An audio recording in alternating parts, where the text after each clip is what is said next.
تو حضرت ابو طالب نے کہا کہ ٹھیک ہے، عقیل کو میرے پاس رہنے دو، باقی جس کا بھی چاہو انتخاب کر لو۔ اب پیغمبر اسلام نے اس وقت حضرت امیر المومنین علیہ الصلوۃ والسلام کا انتخاب کیا،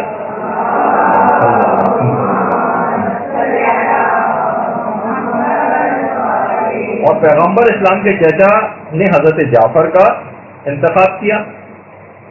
بس اس وقت سے پیغمبر اسلام کے ساتھ ساتھ امیر المومنین رہے، اور امیر المومنین فرماتے ہیں کہ رسول خدا اور حضرت خدیجہ اس وقت خانہ کعبہ میں جب نماز کے لیے جاتے تھے تو ان میں تیسرا میرے علاوہ کوئی نہیں ہوتا نماز کے لیے جب یہ لوگ جاتے تھے۔ اور پیغمبر اسلام جب پہاڑوں میں جایا کرتے تھے عبادت انجام دینے کے لیے تو اس وقت بھی میں جو ہے ان کے ساتھ ساتھ ہوا کرتا تھا۔ خود امیر المومنین ان دنوں کی یاد جب کرتے تھے تو نہج البلاغہ میں باقاعدہ فرماتے ہیں کہ تمہیں معلوم ہے کہ مجھ کو پیغمبر اسلام سے کس قدر قرابت اور قریبی منزلت حاصل ہے۔ مجھے بچپن سے ہی اپنی گود میں پیغمبر اسلام نے ایسے جگہ دی تھی کہ بس ہر وقت مجھے اپنے سینے سے لگائے رکھتے تھے، ہر وقت مجھے جب بھی ہوتا تھا مجھے اپنے بستر پر جگہ دیتے تھے اور مجھے ہر وقت اپنے کلیجے سے لگا کر رکھتے تھے۔ مسلسل اپنی خوشبو سے پیغمبر مجھے سرفراز فرماتے تھے، اپنے دانتوں سے غذا چبا چبا کر میرے منہ میں ڈالتے تھے۔ اور خود امیر المومنین فرماتے ہیں اپنے بچپن کے متعلق نہج البلاغہ میں کہ میں رسول کے پیچھے یوں رہتا تھا جیسے کوئی ناکا اونٹنی کا بچہ اس کے پیچھے پیچھے رہتا۔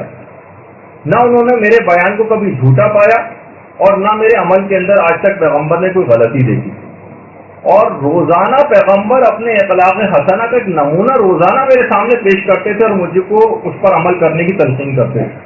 اور وہ سال جب پیغمبر غار حرا میں عبادت کے لیے تشریف لے جاتے تھے تو صرف میں ان کو دیکھتا تھا اور کوئی دوسرا دیکھنے والا نہیں ہوتا۔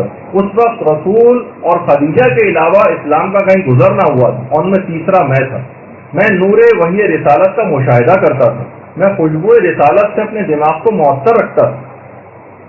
اور پھر جب ہجرت ہوئی ہے تو پیغمبر نے بستر پر سونے کے لیے بھی امیر المومنین کا انتخاب کیا، اپنی عزیز ترین بیٹی کی شادی سب کے رشتے ریجیکٹ کر کے مولا سے کی، اور جب شادی بھی ہوئی ہے تو شہزادی سے پیغمبر اسلام نے جملہ ارشاد فرمایا تھا کہ میں تمہاری شادی ایک ایسے شخص سے کر رہا ہوں جو اسلام میں سب سے بہترین ہے، علم میں سب سے زیادہ ہے اور حلم میں سب سے عظیم۔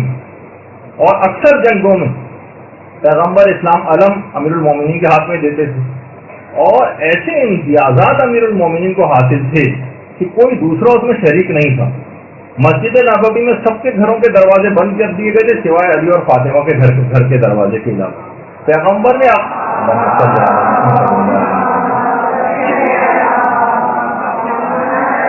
پیغمبر اسلام نے عقد اخوت جو ہے اپنا بھائی جو بنایا تو امیر المومنین کو بنایا، اور نہ جانے کتنے فضائل کا ایک انبار ہے۔ واضح ترین بات تھی کہ اتنے فضائل کا حامی ہی پیغمبر اسلام کا صحیح طور پر جانشین ہو سکتا ہے۔ یہ تمام مختلف مراحل پر پیغمبر اسلام کے جملے ارشاد فرما کر ایسی تدبیریں کر رہے تھے کہ لوگوں کو واضح طور پر پتہ چل جائے کہ ہر موقع پر امیر المومنین کو اولویت دینا، ہر موقع پر ان کو آگے رکھنا، ہر موقع پر ان کے فضائل کو بیان کرنا، کہ کسی رشتہ داری کی بیس پہ میں یہ سب باتیں نہیں کر رہا ہوں بلکہ حکم خداوندی کی بیس پر کر رہا ہوں، اور میرٹ کی بیس پر صحیح معنوں میں اگر کوئی جانشین ہو سکتا ہے پوری کائنات کے اندر جو سب سے افضل ترین شخصیت ہے پیغمبر اسلام کے بعد، تو وہ امیر المومنین ہی کی ذات گرامی ہے۔ مختلف پیغمبر مختلف طریقوں سے یہ تدبیریں کر کے لوگوں کو یہ باتیں سمجھاتے ہیں۔ برحمتك يا أرحم الراحمين وصلى الله على محمد وآله الطاهرين۔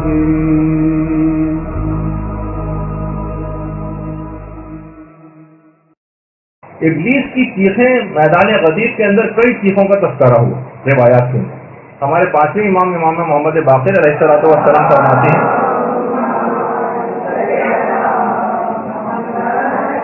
کہ ابلیس نے 4 مرتبہ جو ہے وہ فریاد جو ہے وہ بلند کی۔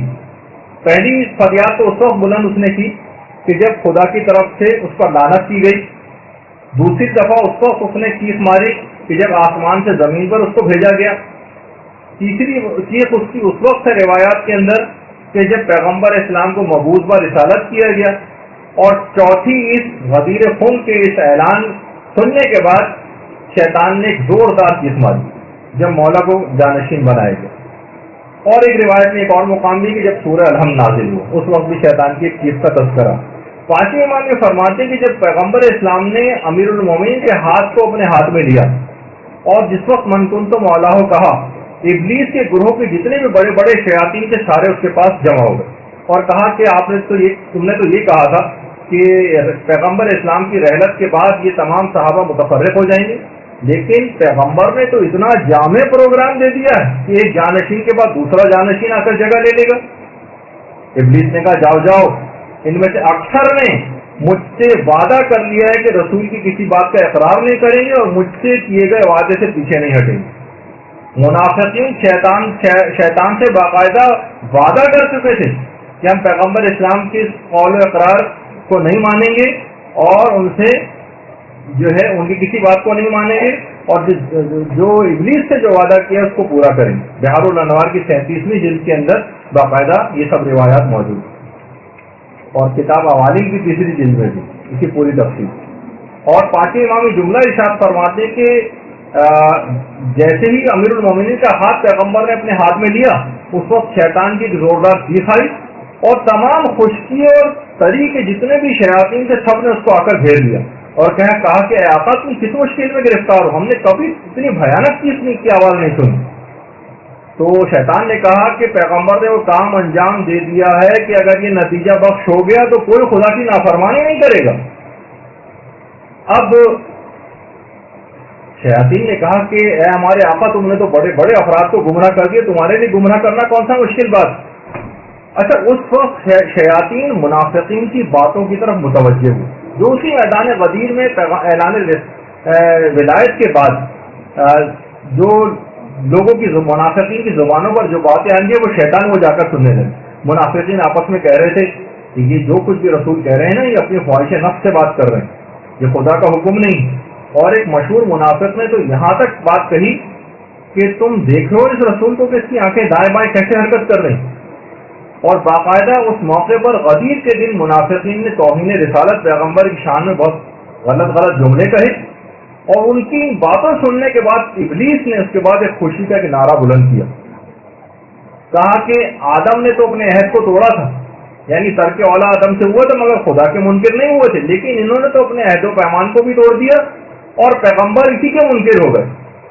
اور پھر کچھ ہی عرصہ جب گزرا ہے اور پیغمبر اسلام کی رحلت ہوئی ہے اور لوگوں نے پھر پیغمبر اسلام کی رحلت کے بعد امیر المومنین کو چھوڑ کر کسی اور کو اپنا والی بنایا تو ابلیس نے روایات میں ملتا ہے کہ بادشاہت کا تاج اپنے سر پر رکھا اور ایک ممبر بنا کر بیٹھا اور تمام شیاطین کو اس نے پوری دنیا کے جمع کیا اور کہا کہ آج خوشی مناؤ اس لیے کہ جب تک امام قیام نہیں کرے گا اس وقت تک اب خدا کی اطاعت ہو نہیں سکتی. یہ باقاعدہ روایت کے جملے روضہ کافی کی حدیث نمبر 542 ہے جو میں نے ابھی آپ کے سامنے آپ کی خدمت میں پیش کی. اب علماء فرماتے ہیں کہ دو طرح کے احتمال ہیں جو اس نے شیطان نے بات کہی تھی کہ جب تک امام قیام نہ کرے گا اس سے مراد یا تو امام برحق ہے جب تک وہ قیام نہ کرے یا یہ کہ اس سے مراد امام زمانہ علیہ الصلوۃ والسلام کا قیام ہے کہ جب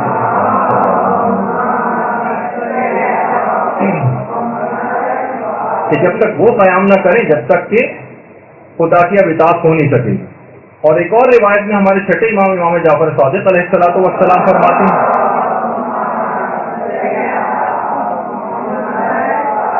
جس میں ہمارے لیے بھی خطرے کی گھنٹی، وہ کیا ہے؟ شیطان کی 3 چیخوں کا تذکرہ غدیر کے دن. ایک تو جب پیغمبر اسلام نے اعلان ولایت کیا تو شیطان کی چیخ کی آواز آئی، سب جمع ہو گئے. لوگوں نے جو اس کے شیاطین سے آ کر پوچھا کہ آپ نے کیوں ایسی چیخ ماری؟ کہنے لگا وائے ہو تم پر، آج کا دن تو عیسیٰ کے دن کی مانی، یعنی حضرت عیسیٰ نے جب شمون کو اپنا جو ہے جانشین مقرر کیا تھا. پھر اس کے بعد پھر شیطان نے ایک زوردار چیخ ماری، شیاطین پھر جمع ہو گئے. کہا کہ اب کیا بات ہو گئی؟ کہا آج خدا نے میرے قول کے لیے ایک آیت کو نازل کر دیا جو سورہ سبا کی آیت وَلَقَدْ صَدَّقَ عَلَيْهِمْ إِبْلِيسُ ظَنَّهُ فَاتَّبَعُوهُ إِلَّا فَرِيقًا مِنَ الْمُؤْمِنِينَ کہ آج ان پر ابلیس نے اپنے گمان کو سچ کر دکھایا اور مومنین کے گروہ کے علاوہ سب لوگوں نے ابلیس کی تابعداری کی. اس کے بعد ابلیس نے آسمان کی طرف دیکھا اور کہا کہ خدا کی عزت و جلال کی قسم، میں ہدایت یافتہ جو گروہ ہے اس کو گمراہوں کے گروہ کے ساتھ ملا دوں، یعنی میں ان کے اصحاب کو بھی رسول اور ائمہ جو امیر المومنین کے اصحاب ہیں ان کو گمراہ کر دوں۔ اچھا، پیغمبر اسلام جو اس وقت شیطان کے تمام پروگرام سے واقف تھے، فوراً پیغمبر اسلام نے ایک اور آیت کی تلاوت کی کہ اِنَّ عِبَادِي لَيْسَ لَكَ عَلَيْهِمْ سُلطان، کہ میرے بندوں پر میرا کوئی اختیار نہیں چلے۔ شیطان نے پھر ایک زوردار چیخ ماری، گروہ پھر جمع ہو گیا اور کہا کہ خدا کی قسم میں علی کے اصحاب پر تو تسلط نہیں رکھتا ہوں، لیکن میں بھی خدا کی عزت و جلال کی قسم کھاتا ہوں کہ میں گناہوں کو علی کے شیعوں کے سامنے اچھا بنا کر پیش کروں گا، تاکہ میں ان کا ارتکاب کروا کر تیری بارگاہ میں علی کے شیعوں کو مبعوث کر سکوں، ان کو عذاب دلوا سکوں۔ بہار الانوار کی جلد نمبر 37۔ یہ اب یہ سوچ لیجیے کہ گناہوں کا ارتکاب شیطان کے مشن کو کامیاب کر دے گا۔ اس نے کہا تھا کہ ٹھیک ہے، میں علی کے مخلص اصحاب کے اوپر تو تسلط نہیں رکھتا ہوں، لیکن میں گناہوں کو اچھا بنا کر علی کے شیعوں کے سامنے ضرور پیش کروں گا، ان سے ارتکاب کرواؤں۔ تو اب آپ کو فوراً کبھی کوئی ایسا موقع آ جائے زندگی کے اندر، تو شیطان کی اس بات کو، اب اگر ہم نے اس کام کو کیا تو گویا شیطان کے اس مقصد کو ہم پورا کر دیں گے اور میدان غدیر کے اندر جو واقعہ پیش آیا تھا اس کے نتیجے کے برخلاف عمل کریں گے۔ تو بہرحال اچھا، اب بہار الانوار کی 37ویں جلد کے اندر ہے پورا واقعہ۔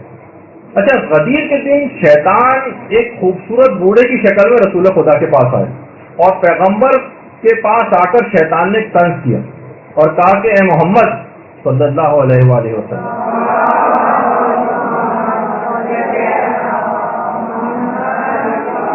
کتنے کم افراد ہیں جو آپ کی گفتگو کے مطابق واقعی طور پر آپ کی بیعت کرنے والے، کتنے کم؟ برحمتك يا أرحم الراحمين وصلى الله على محمد وآله الطاهرين۔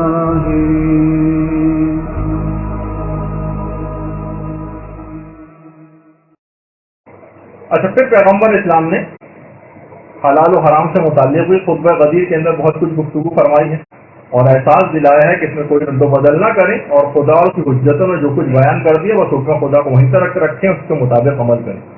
اور پیغمبر اسلام نے غدیر سے ریلیٹڈ جتنے بھی یہ گفتگو ہوئی ہیں اس میں امر بالمعروف اور نہی عن المنکر پر خاص طور پر زور دیا ہے، اور پیغمبر نے جملہ ارشاد فرمایا کہ میں اس بات کو تکرار کے ساتھ کہتا ہوں، بار بار کہتا ہوں، تکرار کے ساتھ کہتا ہوں کہ امر بالمعروف اور نہی عن المنکر کو ترک نہ کریں۔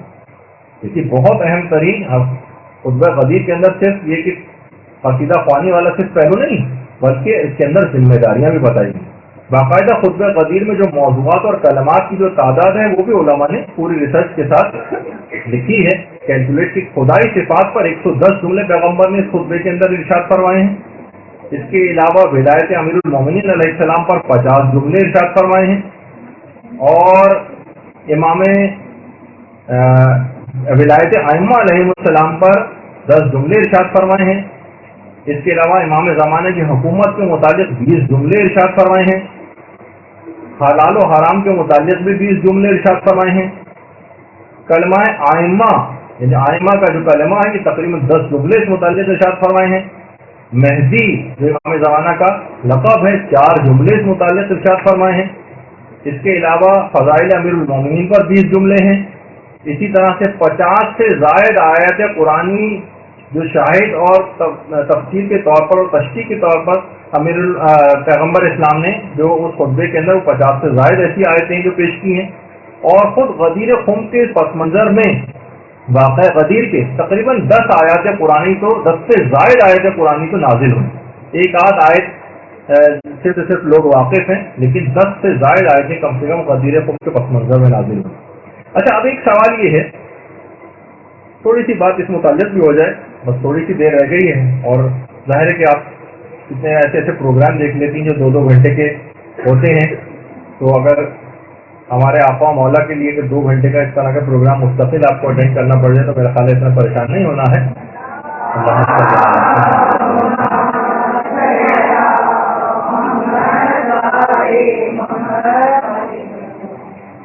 اچھا، تو کہ پیغمبر اسلام نے آخر بیعت کیوں لی, کیا ضرورت تھی الگ سے بیعت لینے کی؟ دیکھیے پیغمبر نے اس سے پہلے بھی تو کتنے سارے احکامات دیے, بس احکام آتے تھے, نفس رسول ہوتی تھی, لوگ ویسے ہی مانتے تھے. لیکن پیغمبر جانتے تھے کہ اس بیعت کو آنے والے دنوں میں سقیفہ کی بیعت کے مقابلے میں آ کر اس کو باطل کرنا, تاکہ جب لوگ بیعت توڑ کر کسی نئی بیعت کو اختیار کریں تو ان کا وہیں پر ابطال ہو جائے کہ یہ وہی شخص ہے جو کچھ ایام پہلے حکم خدا اور رسول پر امیر المومنین کی بیعت کر چکا ہے اور اب یہ بیعت شکنی کرنے جا رہا ہے. دیکھیے دیگر بیعتیں بھی جو ہوئی ہیں وہ الگ نوعیت کی, اس میں فقط چند افراد تھے جو یہ آپس میں ایک دوسرے کا انتخاب کر رہے تھے یا اپنی بنائی ہوئی شورا کے ذریعے انتخاب ہو رہا تھا. لیکن اس بیعت میں اور دیگر بیعتوں کے اندر زمین و آسمان کا فرق. اب ایک سوال ہے, ویسے تو اتنا بڑا موضوع تھا وزیر کا, لیکن ایک سوال کہ اتنے دماغوں میں آتا ہے 1,20,000 صحابہ کا مجمع, اتنے واضح اعلان کے بعد لوگوں نے بیعت شکنی کیوں کی؟ بہت اہم سوال. دیکھیے کیسے ممکن ہے, لوگ اکثر معترضین سوال کرتے ہیں کہ 1,20,000 صحابہ کا مجمع ہو, اتنی بڑی تعداد میں لوگوں نے حدیث غدیر سنی ہو اور سقیفہ میں کوئی اعتراض نہ کرے, کیسے ممکن؟ تو دیکھیے پہلی بات تو یہ ہے کہ لوگوں نے جو کچھ بھی عمل کیا وہ ایک الگ طرف ایک بات رہی جس کا بھی جواب آ جائے گا, لیکن یہ بات ایک طے شدہ ایک کنفرم واقعہ ہے جس کا آج تک کبھی کسی نے کوئی انکار نہیں. تمام تفاسیر میں, تمام علم کلام کی کتابوں میں, تمام ادبیات میں, تمام تاریخ میں, احادیث کے تمام شیعہ اور سنی ذخیروں میں اس واقعے کی تفصیلات کی تمام کتابیں بھری پڑی. خود امام نسائی انہوں نے 250 واسطوں کے ساتھ اس واقعہ غدیر کو نقل کیا. تو اس کے واقع ہونے میں تو کوئی شک و شبہ نہیں. ہاں وہ سوال البتہ اپنی جگہ رہتا ہے کہ لوگوں نے پھر خاموشی کیوں اختیار کی. تو پہلی بات تو یہ کہ پیغمبر اسلام کے جتنے بھی مخلص اصحاب تھے سب لوگوں نے خاموشی اختیار نہیں کی تھی, بلکہ بعض افراد تو باقاعدہ بولے تھے, انہوں نے اعتراض کیا تھا. حضرت سلمان نے, حضرت مقداد نے, طلحہ نے اور زبیر نے بھی, اور باقاعدہ حضرت زبیر نے تو سقیفہ کے سرداروں پر تلوار تک کھینچ لی. یعنی ایسا نہیں تھا کہ سب لوگ مان گئے. اچھا بعض افراد جو نہیں مانے تھے, کچھ ایسی ان کے خیال میں کچھ مصلحتیں تھیں یا وہ خون خرابے سے گریز کرنا چاہتے تھے, کچھ لوگ اس وجہ سے بعد میں اس چکر میں نہیں پڑے اور اپنے آپ کو ایک لحاظ سے غیر جانبدار انہوں نے کر لیا. بعض افراد جو تھے وہ بعض دھمکیوں کی وجہ سے خوفزدہ, اس وجہ سے خاموش ہو گئے. ہر آدمی دھمکی کو جو ہے وہ برداشت نہیں کر سکتا. کچھ افراد کو کچھ فائدے مستقبل میں ملنے والے تھے اور امیر المومنین کی شخصیت اور کردار سے واقف تھے کہ یہ تو کوئی سبھی فائدہ ہمیں ملے گا نہیں, کہ عدالت سے ہم واقف ہیں, ہمیں تو کچھ ملنے ملانے والا ہے نہیں ان کے بعد. تو جہاں کہیں ان کو زیادہ بہتر صورتحال نظر آ رہی تھی اس کی طرف جا رہے تھے. علماء فرماتے بعض اتنے سادہ لوگ تھے کہ ان کو سمجھ میں نہیں آ رہا تھا کہ ہم کیا کریں. گاؤں دیہات والے اس زمانے میں عرب ہوتے تھے انتہائی سادہ لوگ, یعنی ابھی بھی آپ دیکھیں گاؤں دیہات میں جب الیکشن ہوتے ہیں تو ان کو یہ بھی نہیں پتا ہوتا, اس کا امیدوار کا نام بھی نہیں پتا ہوتا کس کو ووٹ دینے جا رہے ہیں. آج کل کے دور میں جو اتنا زمانہ ترقی کر چکا ہے, اور وہ کہتے ہیں کہ جناب اچھا فلاں نشان کے اوپر اور اونٹ گاڑی پر اور فلاں پھل کے اوپر اور سیب پر اور میز پر اور قلم پر کسی کو جا کر نشان دے کے وہاں اسٹیمپ لگا دیں. تو اسی طرح سے اس زمانے میں بھی اتنے سادہ لوگ ہوتے تھے. اچھا بعض ایسے تھے جو باقاعدہ انکاری تھے اور امیر المومنین سے باقاعدہ کینہ اور دشمنی رکھتے تھے. کتنے ہی کافر اور مشرک رشتے داروں کو ان کے مختلف جنگوں میں امیر المومنین قتل کر چکے. عربوں کا کینہ تو بہت مشہور ہے نا, تو یہ والی بہت تھی ان کے اندر دشمنی, اس وجہ سے انکار کیا. بعض اتنے زیادہ نادان اور جاہل تھے, حیرانگی ہوگی آپ کو سن کر, لیکن علماء نے لکھا ہے حوالوں کے ساتھ کہ وہ سمجھتے تھے کہ حضرت ابو بکر یا حضرت علی جن کی ہم بیعت کر رہے ہیں کہ علی ہیں, اور باقاعدہ ابو جعفر الاسقافی جن کی کتاب المعیار والموازنہ اس کے اندر انہوں نے باقاعدہ اس بات کو لکھا ہے کہ اس زمانے کے لوگوں کی جہل و نادانی کا ثبوت اس سے آپ اندازہ لگائیے کہ وہ اس طرح سے اصحاب کو پہچانتے تھے اور یہ نام لے کر مخاطب کرتے تھے, علی ابن خطاب, عمر ابن ابی قحافہ, عثمان ابن ابی طالب اور ابو بکر ابن عفان. ان سب کے نام اور بلدیتیں بدل کے ان کو یہ نہیں پتا ہوتا کہ ہم کس سے مخاطب.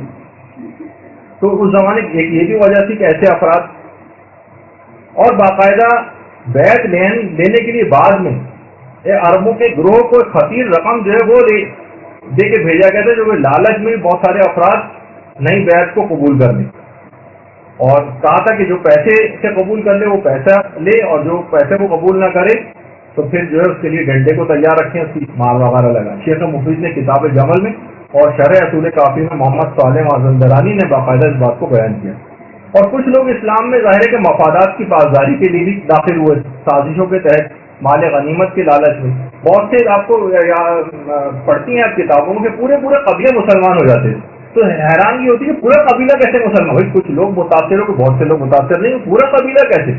تو پورے قبیلے میں مسلمان ہو جاتے تھے لیکن دل سے قائل نہیں ہوتے تھے، کیونکہ قبیلے کو چھوڑنے کے معنی یہ ہوتے تھے کہ جیسے کوئی بھیڑ جو ہے وہ بھیڑیوں کے غلے میں اس کو چھوڑ دیا جائے، یعنی اگر کوئی شخص قبیلے سے ہٹ جائے گا تو اس کو اکیلا پا کر لوگ اس کے مال و اسباب لوٹتے تھے اور اسے قتل کر دیتے۔ قبیلے کے ساتھ ساتھ رہنا ضروری ہے۔ پورے نے زیادہ تر لوگوں نے یا سردار نے قبول کر لیا تو پورے کا پورا قبیلہ بھی مسلمان ہو گیا لیکن دل سے مسلمان نہیں تھے۔ تو اس طرح کے بھی بہت سارے افراد ایسے تھے کہ جو اس طرح کے تھے کہ جو کہ بعد میں انکاری ہو گئے اور بعض عہدوں کے لالچ میں تھے۔ کچھ تو آپ کو پتا ہے کہ فتح مکہ کے بعد اسلام کے کتنے وہ افراد کی جنہوں نے اسلام کے خلاف تلوار چلائی تھی، اچانک سے وہ مسلمان ہو گئے، ابو سفیان وغیرہ کی طرف سے، اور کتنے اس قسم کے افراد بھی موجود تھے۔ تو بہرحال اسلامی معاشرے کی بہت بڑی مصیبت جسے کہا جائے مشکل ایک نفاق اور منافقین کی صورت میں وہ اس زمانے میں موجود تھی۔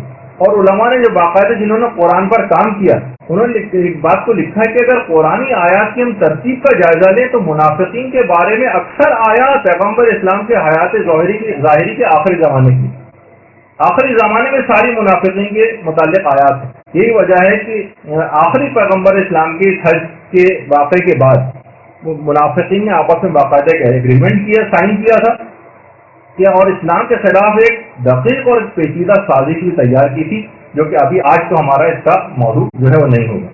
اچھا، اب یہ جو ہوا تھا یہ تمام چیزیں انکار ولایت جن افراد نے کی تھی ان کے بھیانک نتائج بھی سامنے آنے لگے کہ جب باقاعدہ امیر المومنین نے اصحاب کی جماعت سے کہا تھا کس نے یہ حدیث سنی ہے وہ کھڑا ہو جائے، تو کچھ گروہ کھڑا ہو گیا تھا جس نے گواہی دی تھی اور بعض نے گواہی نہیں دی، اور اس کے نتیجے میں لا علاج بیماریوں کے اندر جو ہے وہ لوگ مبتلا ہو گئے۔ ایک دفعہ کسی عالم سے کسی نے پوچھا نا، کچھ لوگوں نے اس کو فیس بک وغیرہ پہ ساتویں امام کے نام سے منسوخ کر کے بھی ڈالا ہوا ہے، لیکن وہ پتا نہیں کہ ساتویں امام نے کہا بھی تھا کہ پیغمبر اسلام نے کیوں کہا تھا کہ کلنا محمد، سب ائمہ کے لیے 14 کے 14 کے لیے یہ بات کیوں نہیں کہہ دی تھی کہ سب کے سب علی؟ تو ان عالم نے یہ بات کہی کہ لوگوں سے غدیر کا ایک علی تو برداشت نہیں ہو تو 14 علی کس طرح سے برداشت ہو جاتی۔ تو بہرحال لوگوں نے اس طرح سے بعد میں باقاعدہ انکار کیا کہ انس ابن مالک جو ایک صحابی تھے باقاعدہ خود اپنا منہ کو چھپا کے پھرتے تھے، ایسے بیماری چہرے کے اوپر ہو گئی تھی کہ ہر وقت چہرے کے اوپر کپڑا ڈال کے رکھتے تھے۔ ابن قتیبہ نے المعارف کے اندر اور ابن ابی العزیز نے شرح نہج البلاغہ کے اندر ان کا تذکرہ کیا۔ اس کے علاوہ ایک اور برا بن عازب، یہ بھی اپنے اندھے ہو گئے تھے کیونکہ انہوں نے گواہی نہیں دی تھی، اور ارجح المطالب کے اندر باقاعدہ یہ بات ہے کہ اپنے چہرے کو چھپا کر پھرتے۔ زید ابن ارقم کے متعلق بھی وہ بھی اسی وجہ سے نابینا ہو گئے تھے، اور جریر ابن عبداللہ بجلی یہ بھی گواہی کو چھپانے کے نتیجے میں باقاعدہ اتنے زیادہ اس طرف گئے کہ انہوں نے معاذ اللہ اس کے بعد جو ہے امیر المومنین پر لعنت بھی کی اور جاہلیت اور کافر ہو گئے، یعنی یہاں تک اس بات کا تذکرہ ہے۔ برحمتک یا ارحم الراحمین وصلی اللہ علی محمد